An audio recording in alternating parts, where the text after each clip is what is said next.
This is a pen holder that my eldest daughter, Esme, who's 7, made for me. It's also a really good procrastination tool because the holes are pretty uneven, and in order to get pens to stand up in it, you really have to balance them carefully. So I like to play with it while I'm thinking things through.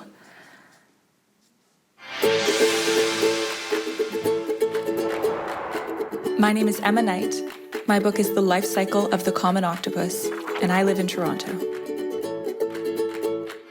Having 2 little girls at home means that sometimes working from home can be challenging.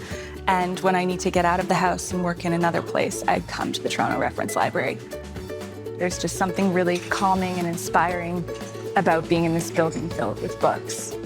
And I mean, just look at it. What a place to work.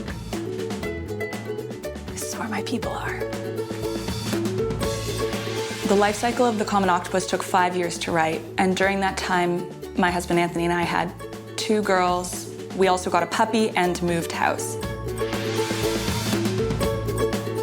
I like to write longhand, especially for first drafts, because I find that if I'm typing, it's too easy to censor myself and just backspace halfway through a sentence. I have like a whole set of icons that I use to tell myself when I'm going back through my notes what exactly they mean. Sometimes when I'm stuck, it helps to use cue cards to visualize the narrative.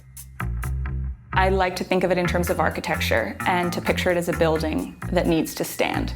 I'm much happier at the sentence level. I find it a lot harder to actually make sure that the novel as a whole works.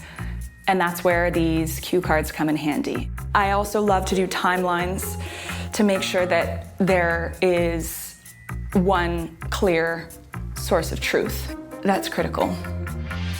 Some of the books that I like having in the same room with me while I work, just to kind of cheer me on, are my great-grandmother's copy of Little Women. So Frida Flood was my mom's grandmother, and she taught my mother to love books. And it was my mother who taught me to love books.